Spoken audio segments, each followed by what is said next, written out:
Police के हमारे जो भाई बहन हैं वो बहुत दुखी थे। मैंने अपील की कि पुलिस वालों की डिमांड्स जायज़ हैं, उनको उनकी ग्रेड पे मिलनी चाहिए। आज गुजरात के अंदर सबसे कम तनख्वाह पूरे देश में, गुजरात में सबसे कम तनख्वाह पुलिस वालों को मिल रही है। मेरे अपील करने के बाद गुजरात सरकार ने उनकी ग्रेड पे की डिमांड तो नहीं मानी, लेकिन चुनाव को देखते हुए उनको थोड़े से भत्ते बढ़ा दिए।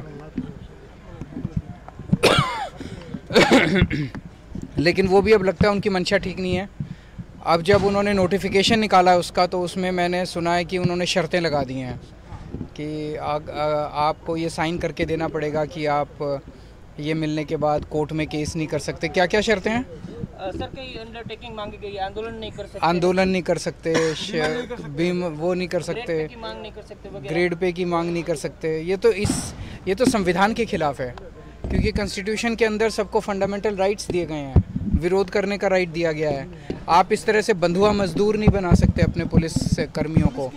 तो मैं पुलिस कर्मियों को सबको बोलना चाहता हूं कि आप बिल्कुल चिंता मत कीजिए, कोई शर्त मानने की ज़रूरत नहीं है, किसी को अंडरटेकिंग देने की ज़रूरत नहीं है।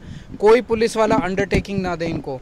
3 महीने रह गए हैं, इनकी सरकार जा रही है, इनका घमंड टूटने वाला है, और 3 महीने के बाद जब हमारी सरकार आएगी हम आपको ग्रेड पे भी देंगे और हम आपसे किसी भी तरह की कोई शर्त नहीं वो मांगेंगे। सुरक्षा एजेंसी कितने भी है, उसकी भी यही समस्या है। सभी की, गुजरात सरकार में जितने कर्मचारी हैं सभी दुखी हैं।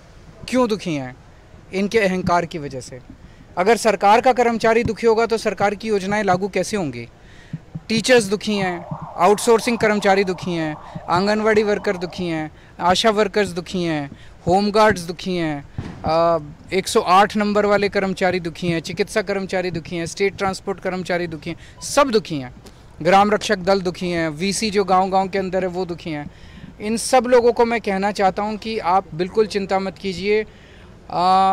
जब दिल्ली में हमारी सरकार बनी उसके पहले दिल्ली सरकार के अंदर भी कई सारे शीला दीक्षित जी के टाइम पे धरने लगे रहते थे कर्मचारियों के। आके हमने सबके मुद्दे सुलझाए। आप सबकी डिमांड्स मान लीजिए, खर्चा बहुत कम होता है, और अगर आपका कर्मचारी सुखी होगा तो आपका दौड़ दौड़ के आपके काम करेगा ना।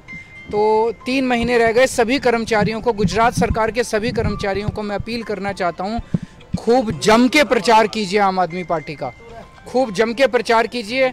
मिलके सब लोग आम आदमी पार्टी को भारी बहुमत से जिताइए, रिकॉर्ड तोड़ मार्जिन से जिताइए। आपके सबके काम करने की जिम्मेदारी मेरी है। सर, आशीष झुकाया कृष्ण भगवान के पास, क्या मांगा गुजरात के लिए? मेरे को आज बहुत अच्छा लगा द्वारकाधीश में श्री